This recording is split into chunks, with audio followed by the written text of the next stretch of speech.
Can you see the screen, please? Sure. Disconnect over there.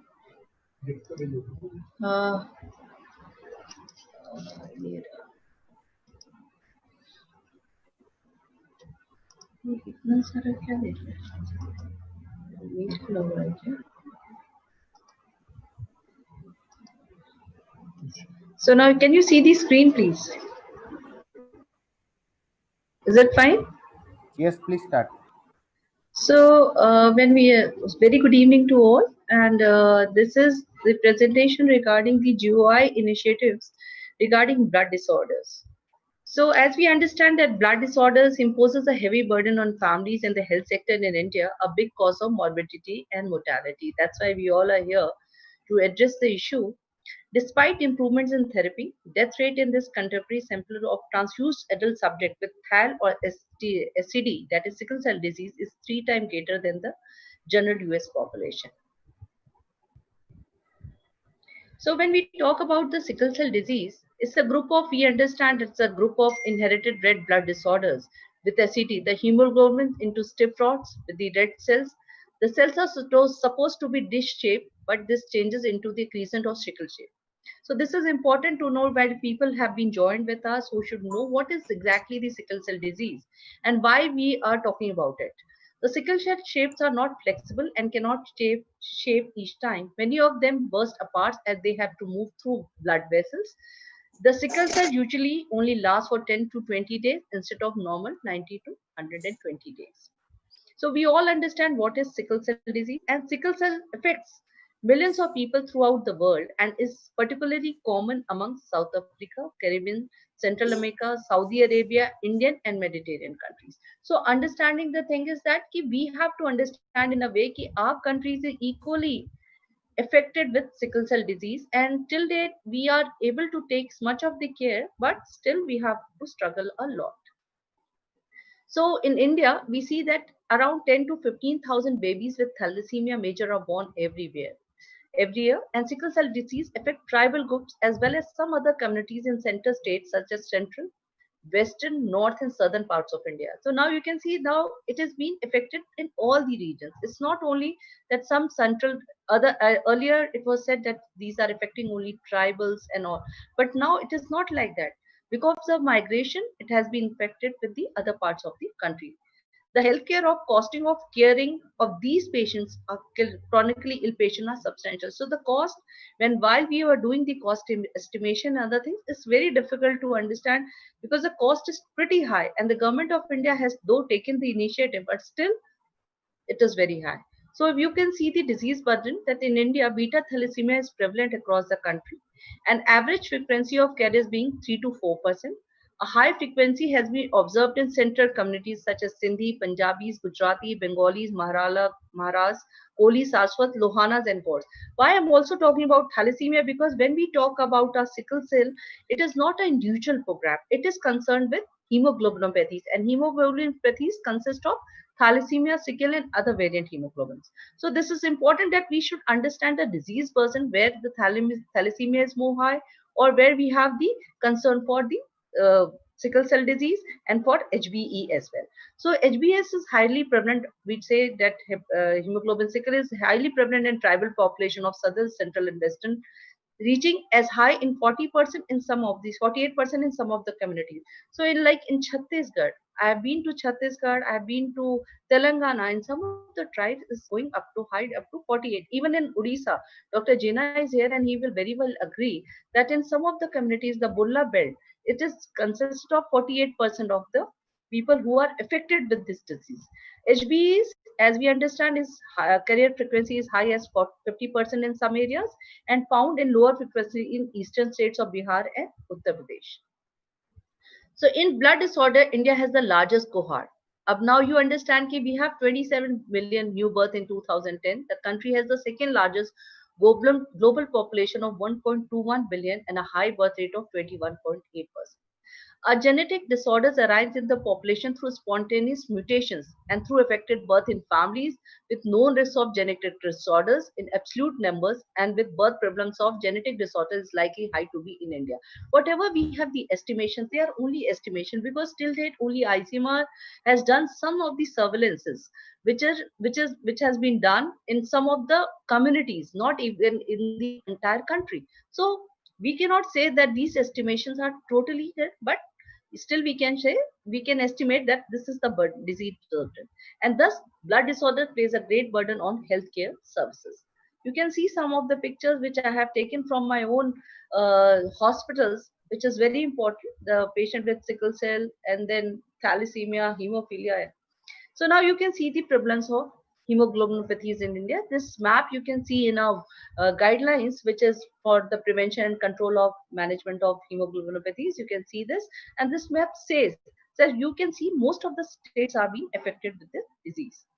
So, what is the WHO goal? When we were trying to have our own program of hemoglobinopathies, we came to see, we were knowing what exactly the WHO, or basically the World Health Assembly, is talking about. So, WHO clearly outlined the goals for control for hemoglobinopathies.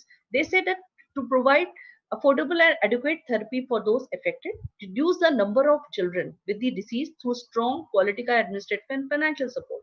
So the number of birth can be reduced only while we do start doing the screening parts and all. The overall goal of the strategy is to promote and protect health through precautions, early detections, medication, health eating, and physical activity.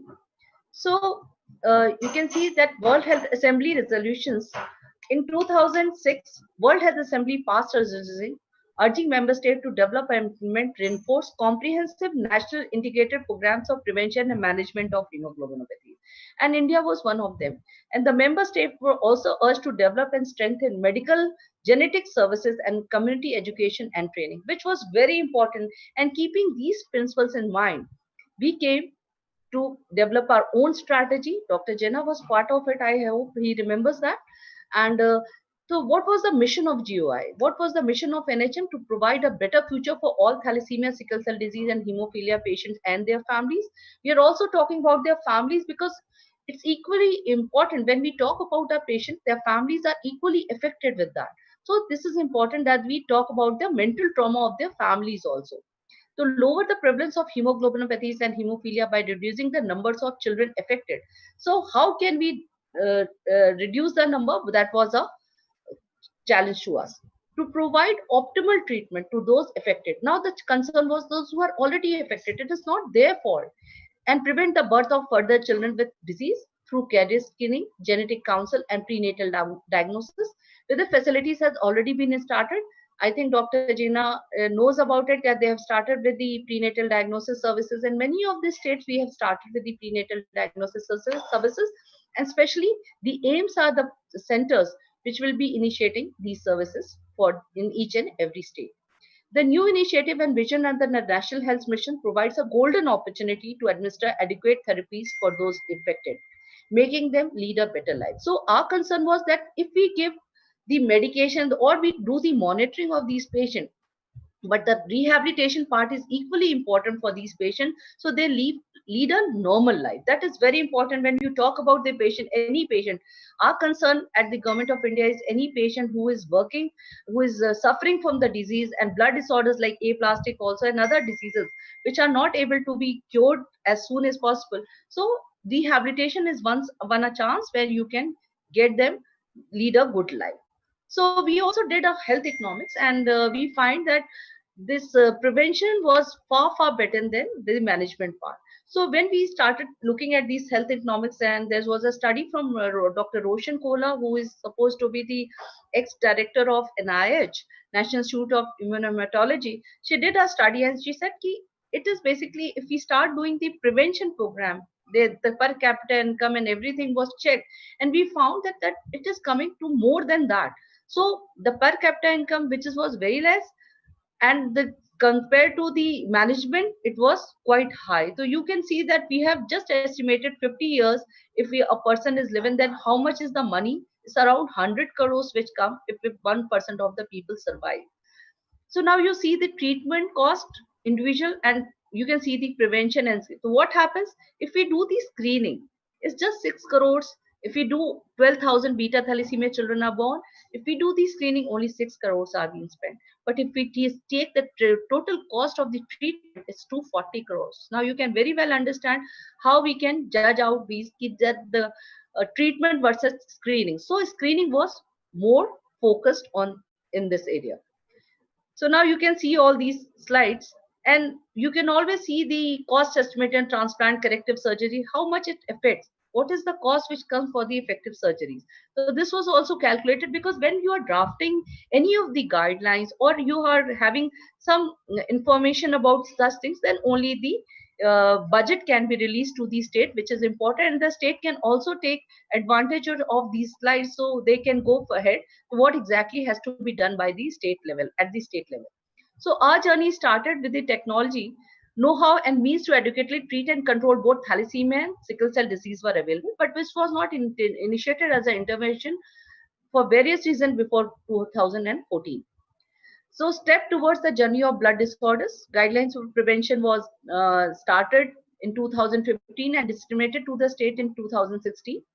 Guidelines aimed at creating protocol for and benchmarks to improve the quality life of the patient. It also guide on prevention and control, which includes antenatal, prenatal testing to reduce the incidence of live hemoglobin disorders births, and state were requested to propose in their PIPs in consultation with the state health department. So why I'm saying that states were requested? Because the funds, which was very important earlier, it wasn't there in the states.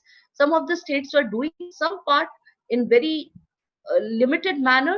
So we wanted that these patients should not suffer, and we need to have the screening program to reduce down the births of these blood disorders patients. So now how we reach the aspirations is like 29 states have started with the program, and we focuses on prevention as well as the management of blood disorders. So counseling is the first part, which is very important. You avoid marriage between two careers, genetic counseling, community education and awareness, which is very important. And this has been achieved through the IC division of the NHM, and other people also, the communities like you people have done it. So this is a type of a community education awareness for us. Establishment, creating laboratory facilities for testing and confirmation of hemoglobin carriers at district level, which is very important. Like a person, a lady who's coming to a facilities for basically for her antenatal checkup, so that can be taken care of by doing the CBC, and finally the confirmation with HPLC or electrophoresis, which is compatible with the states and the centers. Establishing regional centers, COE in state, with the facilities of prenatal diagnosis, which I said that it has been initiated, and laboratory facilities for DNA analysis, which is very important, and still it's a challenge for us. So I think most of the experts will agree that still it's a challenge. And screening, cost-effective population screening as at the PSC level, as I said, with CBC, solubility test, electrophoresis, point of care device, genetic screening, HPLC, whatsoever. Prenatal diagnosis, where the both partners are carriers, where the option of termination in case of affected fetus, and extended family screening of all known detected carriers and the patient. So extended family screening is for meant for especially for those people who are already affected. Newborn screening, because we can always identify the carriers of sickle cell disease, and so it was important that we do the newborn screening, especially for the sickle cell. Adolescent screening was again an important task, and we started with the adolescent screening with the RBSK program, where the teens go and get their things tested for the school children and the adolescents as well. So information and education, which is very important for us, was that IC activities are being carried out with the aim that the community understand about hemoglobinopathies and treatment and prevention modalities. Mass communication media to incorporate with NHM, IC at national and district state level. Media activities, incorporation of messages regarding hemoglobinopathies within the NHM program, including information and messages about hemoglobinopathies in the school textbooks.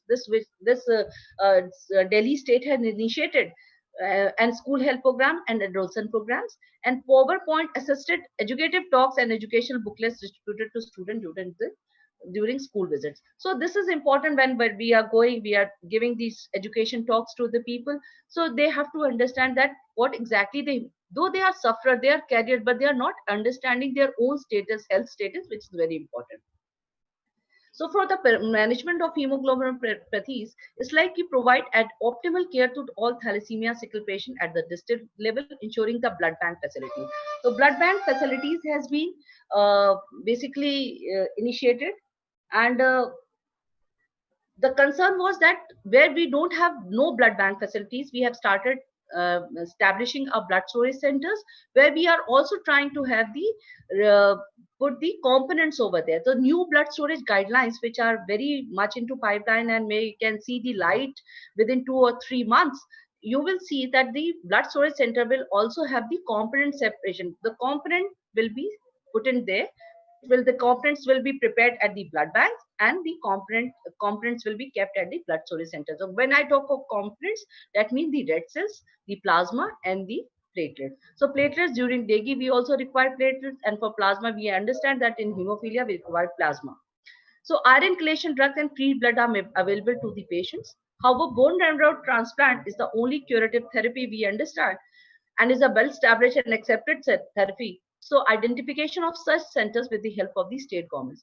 Now in UP only, we have started with 2 more centers. SGPGI was one of the center, and now another center has come up with in BHU, where we have already started with the transplant.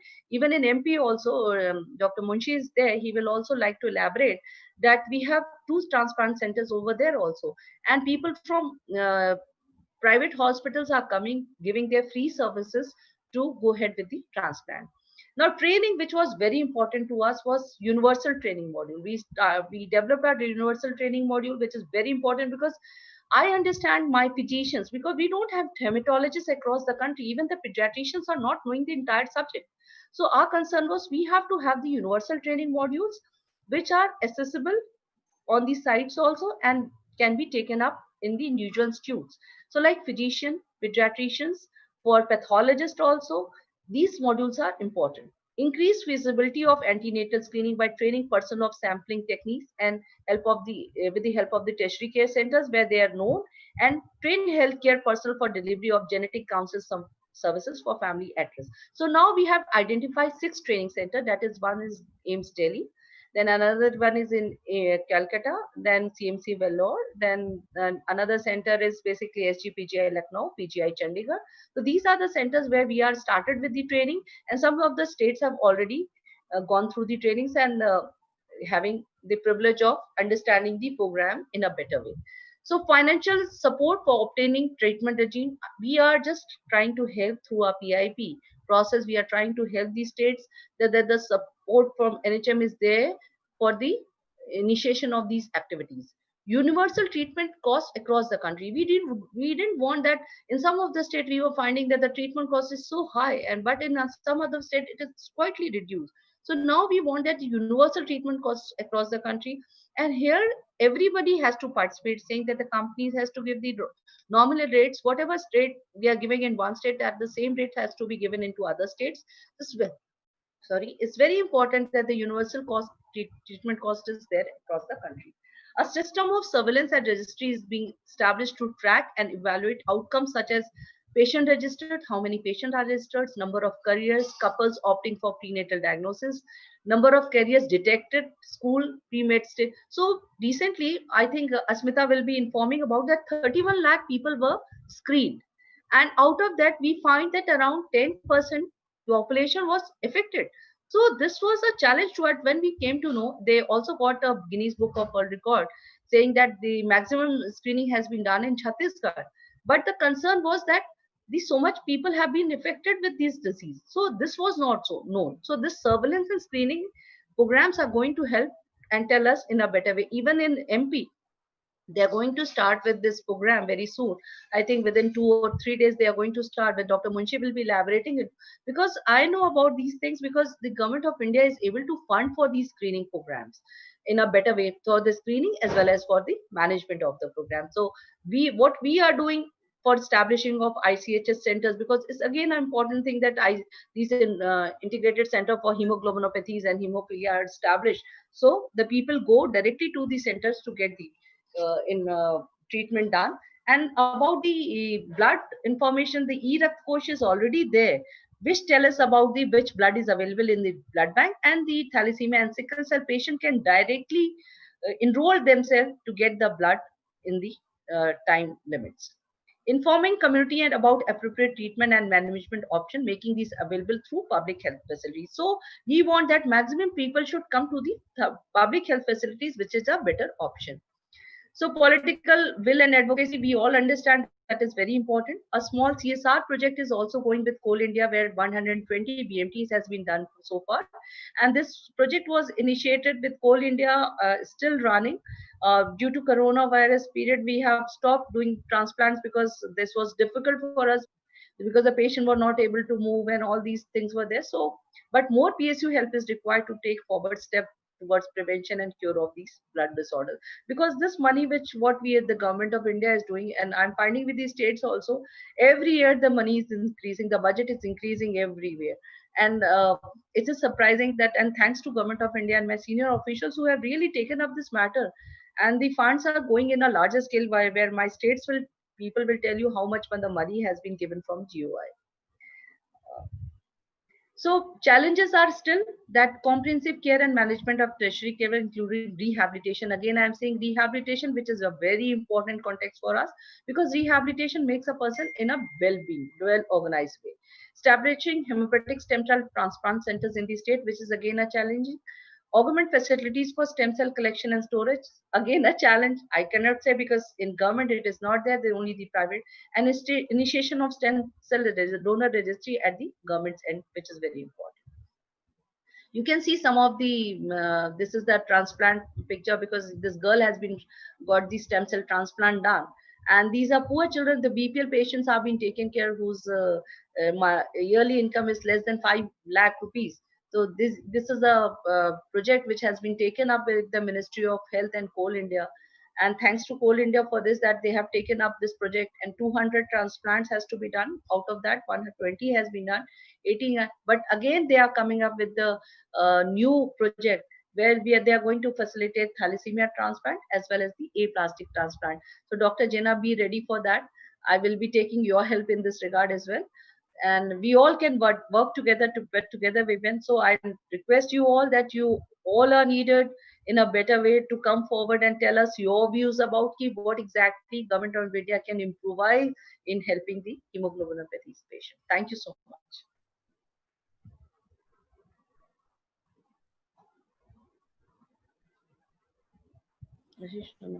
Thank you very much, madam, for the detailed presentation. We are grateful to you. There was one question from Dr. Sanjeev for you. Does Government of India is going to establish a dedicated center for hemoglobinopathies in the Yeah. state of Jharkhand or Uttar Pradesh? I think See, Uttar Pradesh you have just mentioned. Uttar Pradesh, we have 14 centers, Dr. Sanjeev, 14 centers in Uttar Pradesh. Integrated, they are called as Integrated Center for Hemoglobinopathies and Hemophilia. In Jharkhand also, we have established three. Two are functional and one is still not functional. So another 3-4 centers will be coming soon. In every state, we have established, and across the country, around 140 centers has been already established, that is integrated center for hemoglobinopathies and hemophilia, where the transfusion infusions are being given to the patients coming to the government facilities, and that too they are totally free of cost. None of the things are being charged in these government facilities and in our centers.